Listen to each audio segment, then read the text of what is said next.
Assalamualaikum, Pak. Waalaikumsalam warahmatullahi wabarakatuh.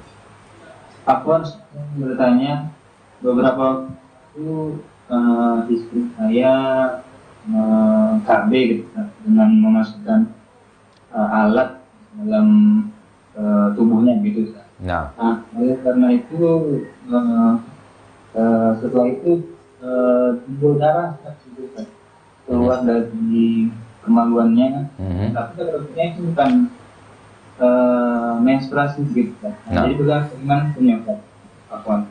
ya. Pertama kita katakan bahwa aksi yang dilakukan, seandainya memang ada alasan yang kuat karena kesehatan, faktor kesehatan istri dan yang lainnya, maka ini tidak jadi masalah.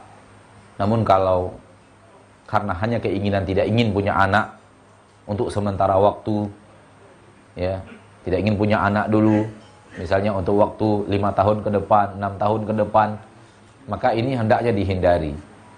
Karena Rasul kita tercinta sallallahu alaihi wasallam tidak mensyariatkan hal yang seperti ini. Maka Rasulullah SAW lebih suka kalau umatnya memiliki keturunan. Ini pertama, memang walau tidak ditanyakan, akan tapi perlu kita ingatkan, kalau seandainya memang itu adalah alasan yang kuat, alasan kesehatan dan yang lainnya, maka silahkan dilanjutkan. Namun kalau alasannya hanya karena ingin, belum ada keinginan untuk punya anak, atau ingin stop sementara atau beberapa waktu untuk tidak memiliki anak, maka ini hal yang harus dipertimbangkan kembali supaya tidak dilakukan.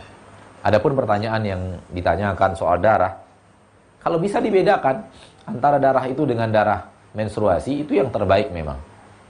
Langkah terbaik bagi seorang wanita yang melihat darah keluar dari farjinya, dari kubulnya, kalau dia bisa membedakan ini darah haid, ini tidak darah haid, maka ini berlaku.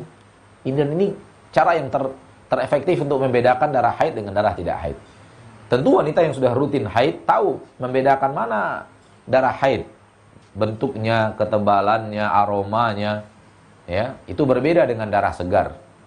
Ketika dia tahu ini darah segar bukan darah seperti darah menstruasi, maka tetap dia tidak meninggalkan sholat, ya, karena memang itu darah bukan darah menstruasi, darah haid yang biasa keluar bulanan dari seorang wanita.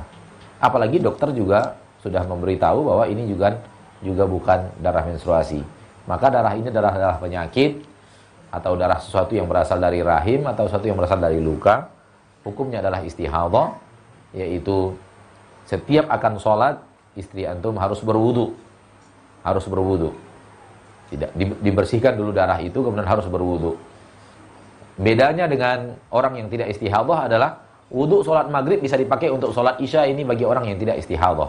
Namun bagi orang wanita yang keluar darah dari kemaluannya, maka hukum istihadhah, setiap akan sholat dia harus bersihkan dulu, baru berwudu, baru sholat. Jadi wudu isya, wudu maghrib tidak bisa dipakai untuk sholat isya, sebagaimana wudu asar tidak bisa dipakai untuk sholat maghrib, dan begitu seterusnya. Maka setiap akan sholat wajib berwudu, dibersihkan dulu, kemudian wajib berwudu baru sholat. Wallahu ta'ala a'la wa a'lam bissawab.